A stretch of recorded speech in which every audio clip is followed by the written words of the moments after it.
Hi guys, I would like to present a 12 meeting about alchemy, presented by Rindang Kusumaninggar.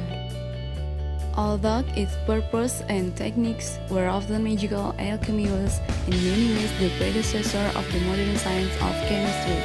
The fundamental premise of alchemy derived from the best philosophical dogma and scientific practice of the time, and the majority of educated persons between 1400 and 1600 believed that alchemy had great merit. The earliest authentic works on European alchemy are those of the English monk Roger Bacon and the German philosopher St. Albertus Magnus.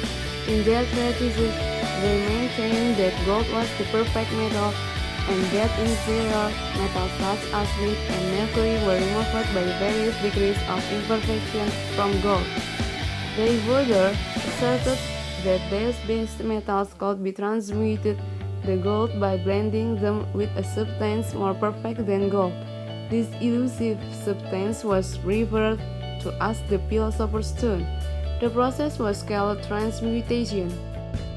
Most of the early alchemists were artisans who were accustomed to keeping trade secrets and often resorted to cryptic terminology to record the progress of their work. The term sun was used for gold, moon of silver, and the 5 known planets for base metal. This convention of substituting symbolic image attracted some mystical philosophers who compared the search of the perfect metal with the struggle of humankind for the perfection of the soul. The philosophers began to use artisan terms in the mystical literature that they produced. Thus, by the 14th century, alchemy had developed two distinct groups of practitioners, the laboratory alchemists and the literary alchemists. Both groups of alchemists continued to work throughout the history of alchemy, but of course it was the literary alchemist who was more likely to produce a written record.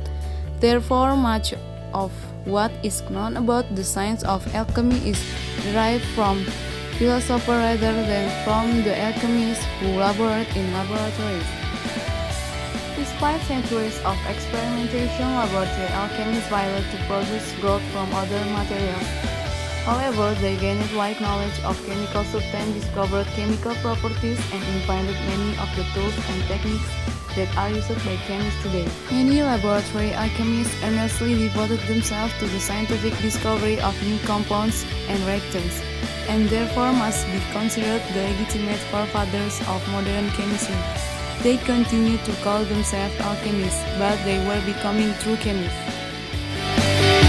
Vocabulary of 12 meeting: alchemy, alkimia, predecessor, leluhur; chemistry, ilmu kimia; fundamental, asas, premis, dasar pikiran; philosophical, filosofis, authentic, asli, monk, biarawan; treatises, risalah, inferior, rendah mutunya; blending, mencampurkan; imperfection, ketidaksempurnaan; elusive, sukar untuk dipahami; accustomed, biasa; trade, perdagangan; kritik, samar; struggle, perjuangan; distinct, nyata; despite, meskipun; experimentation, percobaan; invented, menemukan; devoted, mengabdikan; legitimate, sah; derived, memperoleh. Main idea of 12 meeting. Main idea of paragraph 1 tells about the fundamental premise of alchemy. Main idea of paragraph 2 tells about the initial research. Main idea of paragraph 3 tells about the early alchemy. Main idea of paragraph 4 tells about the gold from other material. Conclusion of 12 meeting. The fundamental premise of alchemy derived from the best philosophical dogma and scientific practice of the time, and the majority of educated persons between 1400 and 1600 believed that alchemy had great merit. The earliest authentic works on European alchemy are those of the English monk Roger Bacon and the German philosopher St. Albertus Magnus. Most of the early alchemists were artisans who were accustomed to keeping trade secrets and often resorted to cryptic terminology to record the progress of their work. Despite centuries of experimentation, laboratory alchemists failed to produce gold from other materials. Thanks guys for watching my presentation. See you in next presentation. Bye bye.